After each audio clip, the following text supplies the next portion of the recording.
Self-discipline is the center of all material success.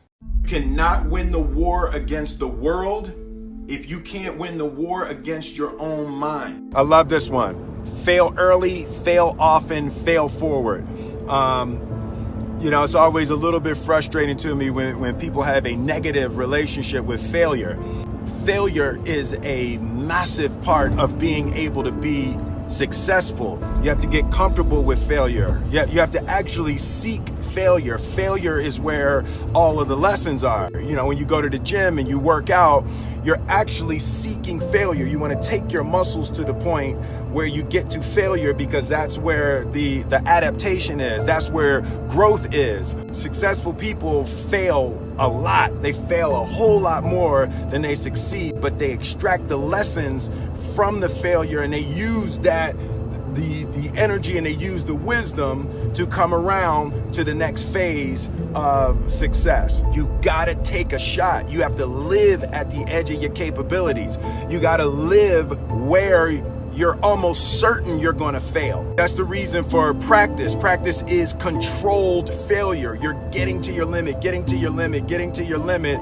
You can't lift that, you can't do that, until you get to the point that all of a sudden your body makes the adjustment and then you can do it. Failure actually helps you to recognize the areas where you need to evolve. So fail early, fail often, fail forward. So a dude screamed to me the other night, "Hey, Will, I want to be an actor, man. I want to be an actor just like you." People say stuff to me like that. I'm like, yeah, man, you can do is give them an encouraging word. But I was just sitting here thinking, and it dawned on me, 99% of people that say stuff like that are not willing to do what it takes to make their dreams come true. The Marines have a saying, everybody wants to go to heaven, but nobody wants to die.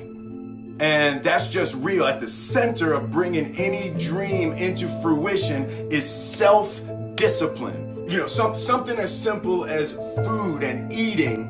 It's not about your body as much as it is about your mind. It's getting command of your mind to be able to choose actions that are in your own best interest.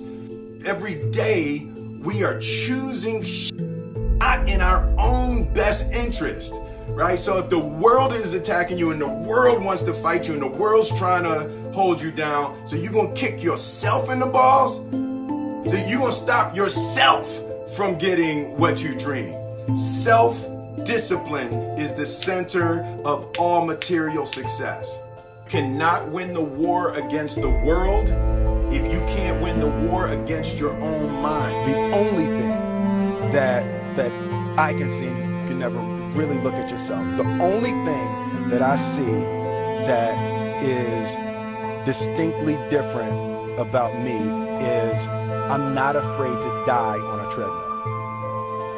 Right? I will run. You will not be outworked. I will not be outworked. Right. Period. Yeah. You might have more talent than me. You might be smarter than me. You might be sexier than me. You might be all of those things. You got it on me in 9 categories. But if we get on the treadmill together, right, there's 2 things. You're getting off first, or I'm going to die. It's really that simple, right? So let's go back to the question about what if people block me out. It's going to be 2 options. Yeah. I'm going to get back in, or I'm going to be dead. Yeah. Right? It's like you're not going to outwork me. It's such a simple, basic concept. It's the guy who is willing to hustle the most is going to be the guy that just gets that loose ball. He got 2. Ooh, God, he hustling, grabbed that one. That was going to be out of bounds, but he saved it back in. It's like the commodity that I see the majority of people who aren't getting the places they want or aren't achieving the things that they want in this business is strictly based on hustle. It's strictly based on being outworked. It's strictly based on missing crucial opportunities. I say all the time, if you stay ready, you ain't got to get ready. I believe that self-discipline is the definition of self-love. That when you say that you love yourself, that means that you have behavior towards yourself that is loving.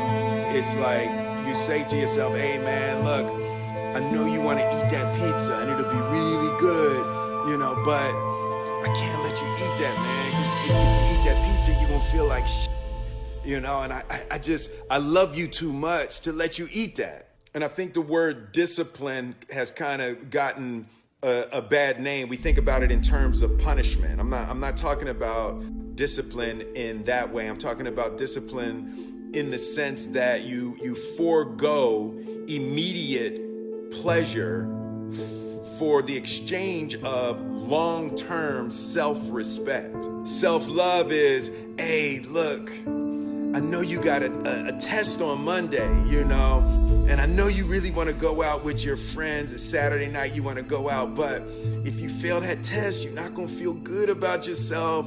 I love you too much to let you go out tonight. Self-discipline is self-love. If you want to be happy, you have to love yourself, which means you have to discipline your behavior. The road to sustained happiness is through disciplining your behavior. And I learned very young From my parents, absolutely, that you don't try to build a wall. You don't set out to build a wall. You don't say, I'm going to build the biggest, baddest, greatest wall that's ever been built. You don't start there. You say, I'm going to lay this brick as perfectly as a brick can be laid. There will not be one brick on the face of the earth that's going to be laid better than this brick that I'm going to lay in this next 10 minutes. And you do that every single day, and soon you have a wall. And I think psychologically, the advantage that gives me over a lot of people that I have been in competition with in different situations is it's difficult to take the first step when you look how big the task is. The task is never huge to me. It's always one brick. Me too. Greatness is not this wonderful, esoteric, elusive, God-like feature that only the special among us will ever taste. It's something that truly exists in all of us. It's very simple. This is what I believe, and I'm willing to die for it. Period. It's that simple. I know who I am, and I know what I believe. I know who I am, I know what I believe. That's all I need to know. And that's all I need to know. So from there, you do what you need to do.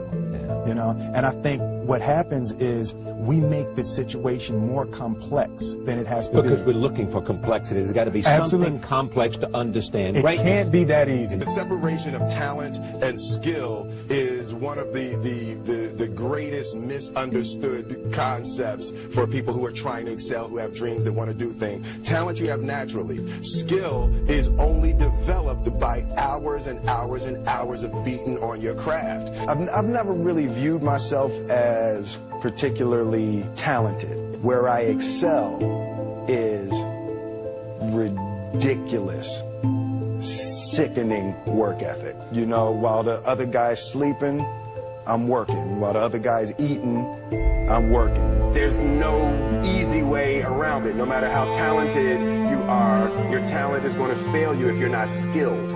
If you don't study, if you don't work really hard and dedicate yourself to being better every single day. If there was one concept that I would suggest to people to take a daily confrontation with, is fear. The problem with fear is that it lies, right? So fear tells you, hey, if you say that to that girl, she's gonna know she has you, and she'll never really be attracted to you if she knows how much you attracted to her. Don't say that, no. How we get her is when she walks by, ignore her. Right, so It's like, pop it on your shoulder. Fear tells you, right? You know, so for me, the daily confrontation with fear has become a real practice for me since about three years ago.